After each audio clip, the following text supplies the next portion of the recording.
All right, and jumping over and talking about the Washington football team and the Cleveland Browns, another very intriguing but not very exciting game on the slate. Maybe for just determining what these two teams are going to look like the rest of the way.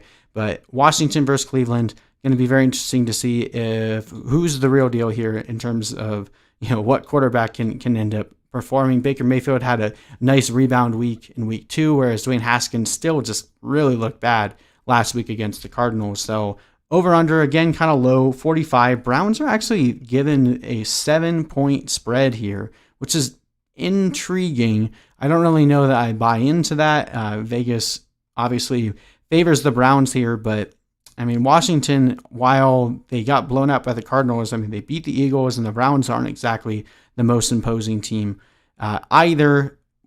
We know that the way to get Baker Mayfield to play poorly is to pressure him a lot. And Washington arguably has one of the best, if not the best, defensive lines in the NFL, being able to create a lot of pressure. They did give up a lot of points to Kyler Murray, but that was more through his ability to run the ball.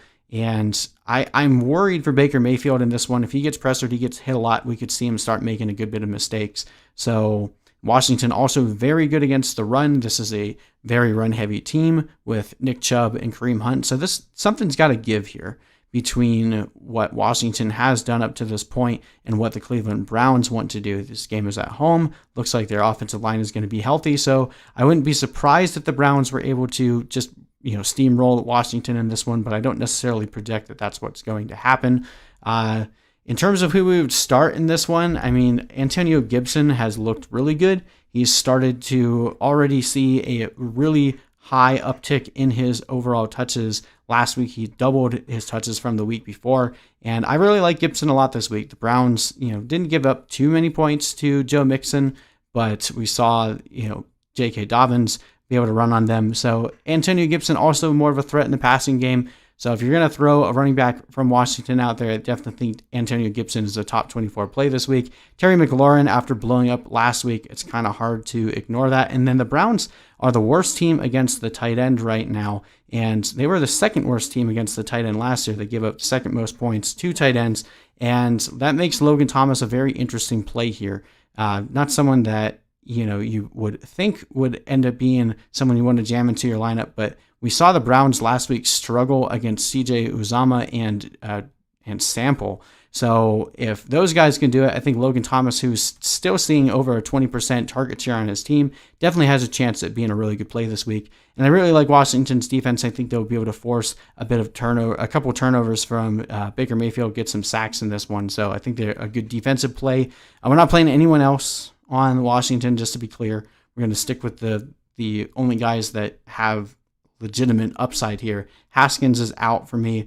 McKissick and Barber are ceding way too much work to Gibson already. And then Steven Sims just hasn't been what we hoped for. So I'm not throwing him out there. On the Browns side, I mean, we know that this is a tough running back matchup for them, which is rough for sure.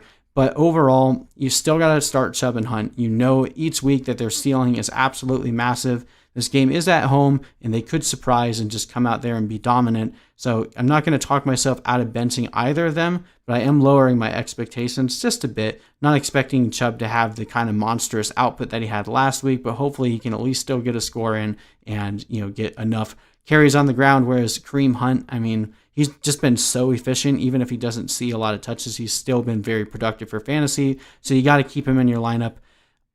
Odell Beckham and Jarvis Landry, we know that Washington is more prone to give up points through the air than they are through the ground. So it's kind of hard to talk myself out of benching either of these guys, especially if Landry has been trending in the right direction, healing up from that hip injury. And Odell Beckham, we saw last week, got open on multiple plays, did get that touchdown.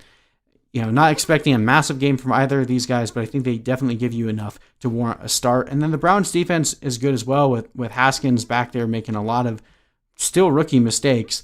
The Browns have a pretty good pass rush as well. Look for there to be a lot of sacks and some turnover potential here. We're not starting Hooper at all anymore. Like, Hooper is pretty much benched and probably drop worthy at this point until he actually shows us something. But apparently they paid him to use him as a blocker.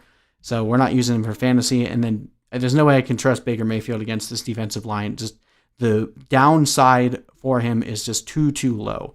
Overall, I think this game will be a closer one than Vegas is thinking. I think the Browns can still edge it out at home, but I do think that Washington will be able to cover that spread. Got the Browns winning 20 to Washington with 17.